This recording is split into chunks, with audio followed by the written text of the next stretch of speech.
সম্মানিত ভ্রমণপ্রিয় ভাই-বোনেরা, আপনারা কিছু মনে করবেন না। হ্যাঁ? আমি কথা বলতে চাইছিলাম না, মুখে একদম কষ্টে মেরে রাখতে চাইছিলাম। কিন্তু পারলাম না ভিউয়ার্স। আপনারা দেখেন। তার আগে কথা বলে রাখি। বলো বাবাজি। তার আগে একটু কথা বলি। সেটা হচ্ছে অন্ধের শখ হয়েছে চাঁদ দেখা। আর ওই মানে যে কানে শোনে না ঠসা, তার শখ হয়েছে গান শোনার।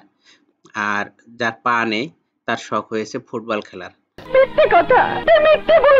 কি সাক্ষ্য প্রমাণ আছে তোমার কাছে? ভিউয়ার্স, যে কথা বলতে চাচ্ছিলাম, এই ভদ্রলোকটা আপনারা দেখতে পাচ্ছেন। এই ভদ্রলোক বিভিন্নভাবে আরকি ভাইরাল হওয়ার জন্য বিভিন্ন কাজকাম সে করেছে। ঠিক আছে?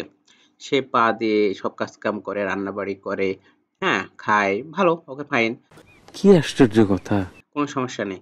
আরে ভাই, এখন বর্তমানে বন্যায় কবলিত যেসব এলাকা, ফেনী, নোয়াখালী, তারপরে কুমিল্লা, চাঁদপুর, আ লক্ষ্মীপুর বিভিন্ন এলাকাগুলো যেগুলো বন্যায় প্লাবিত হয়েছে। এগুলো জায়গায় গেলে কাউকে উদ্ধার করতে গেলে বা ত্রাণ বিতরণ করতে গেলে, হ্যাঁ? তাহলে আপনার কি করতে হবে? আপনাকে অবশ্যই সাঁতার জানতে হবে। ঠিক আছে? আপনি যদি সাঁতার না জানেন, ওইসব বন্যা দুর্গত এলাকায় আপনার জন্য যাওয়া নয়। ঠিক আছে? কথা কি ক্লিয়ার না ভেজাল আছে? তো আমরা যারা আছি দেশের বিভিন্ন জায়গায়, বিভিন্ন জেলায়, বিভিন্ন প্রান্তরে থেকে আমরা কি সহযোগিতা করতেছি না? আমরা আর্থিকভাবে সহযোগিতা করতেছি। আপনারা করতেছেন, তাই না? সবাই করতেছেন। আরে ভাই, এই ভদ্রলোকের দুটো হাত নাই। এরেই কে ধরবো? আর আবার কারে ধরবো? এ কি কাউরে ধরতে পারবো? এই যদি একবার বেকায়দায় যায়, এরই তো ধরতে হইব। নিঃসন্দেহে তুই ঠিক কথা বলেছিস। ওই মাটির ব্যাংক সামনে নিয়ে এসে কয় ভাইঙ্গা সবকিছু দান করে দেবো। ওকে ফাইন, ভালো। দান করে দাও।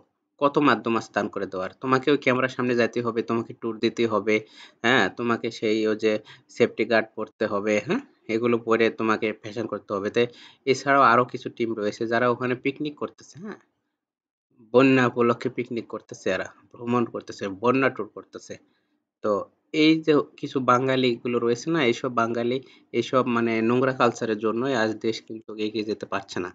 ঠিক আছে, আমি একটু ভেবে দেখি। বারবার পিছিয়ে যাচ্ছে, বারবার বহির্বিশ্বের কাছে আমরা বিতর্কিত, বিভিন্নভাবে আমরা বিতর্কিত।